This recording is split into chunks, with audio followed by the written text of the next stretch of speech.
नमस्कार, मी गिरीश निकम. महाराष्ट्र देशा या विशेष कार्यक्रमात आपल्या सर्वांचं स्वागत. या आठवड्यात राज्य सरकारने घेतलेल्या महत्त्वाच्या निर्णयांचा आढावा घेऊया.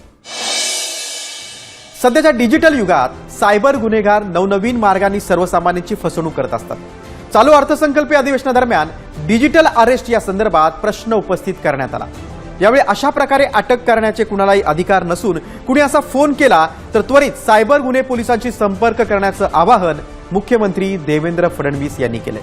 यासाठी गोल्डन आवरमध्येच 1930 या क्रमांकावर संपर्क साधावा अशी माहिती मुख्यमंत्री देवेंद्र फडणवीस यांनी दिली. कोणालाही डिजिटल अरेस्टच्या संदर्भात कॉल किंवा माहिती आली तर समोरचा माणूस फ्रॉड आहे म्हणून समजा आणि थेट त्या क्षणी 1930 या नंबरवर कॉल करा. हा आपला सायबरचा नंबर आहे. प्रचंड मोठी आपल्याकडे व्यवस्था त्याची उभी आहे आणि गोल्डन अवरमध्ये समजा तुम्ही घाबरून पैसे दिले असले आणि लगेच जर 1930 वर सांगितलं तर गोल्डन अवरमध्ये आज आपल्याकडे ही व्यवस्था आहे की आपल्या प्लॅटफॉर्मवर सगळ्या बँका आहेत, एनबीएफसीज आहेत, सगळे आहेत. त्यामुळे आपण तात्काळ हे जे वेगवेगळ्या खात्यांमध्ये पैसे शिफ्ट होतात ते देखील या ठिकाणी थांबवू शकतो. मुख्यमंत्री देवेंद्र फडणवीस यांच्या हस्ते आयुष्यमान भारत आणि महात्मा ज्योतिराव फुले जन आरोग्य योजनेच्या नवीन प्रणालीचा ऑनलाईन शुभारंभ करण्यात आला. या योजनेअंतर्गत राज्यातील 4537 रुग्णालयांमध्ये आता 2399 प्रकारचे उपचार मोफत मिळतील. या सुविधेमुळे सर्वसामान्य रुग्णांना योग्य आणि चांगल्या दर्जाची आरोग्य सुविधा मिळेल असा विश्वास मुख्यमंत्र्यांनी यावेळी व्यक्त केला.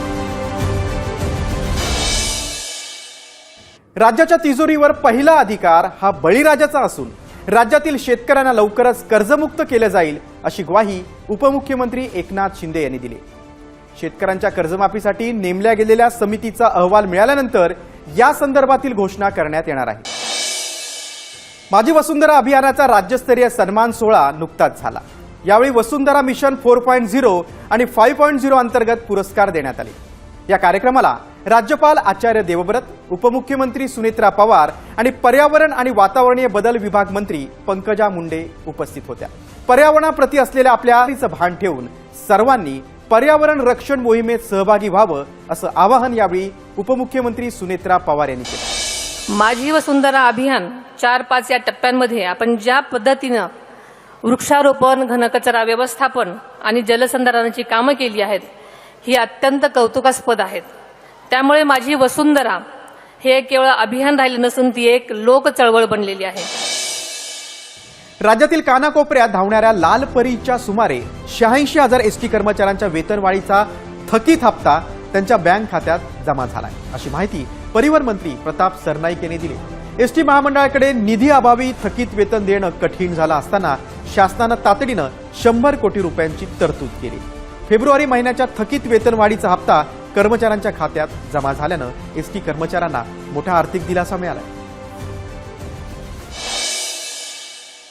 राज्यातील ज्या ग्रामपंचायतींची मुदत 28 फेब्रुवारी 2026 पर्यंत संपणार आहे आणि विविध प्रशासकीय कारणांमुळे निवडणुका वेळेत घेता आल्या नाहीत अशा ग्रामपंचायतींवर प्रशासक नेमण्यात येणार आहे. या संदर्भातील आदेश राज्य सरकारनं जारी केलाय.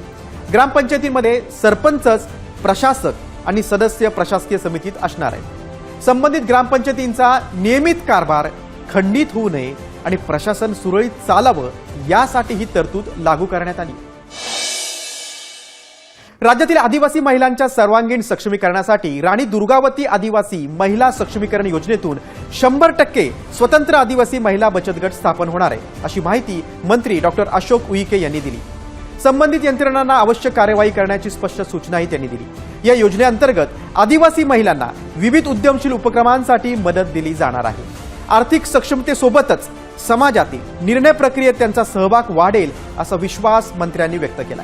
राणी दुर्गावती यांच्या नावानं सुरू करण्यात आलेली आदिवासी महिलांच्या सन्मान आणि प्रगतीसाठी महत्त्वाची ठरेल असंही त्यांनी नमूद केलं. महाराष्ट्र देशा या विशेष कार्यक्रमात आता इथेच थांबतोय. पुन्हा भेटूयात. तोपर्यंत नमस्कार.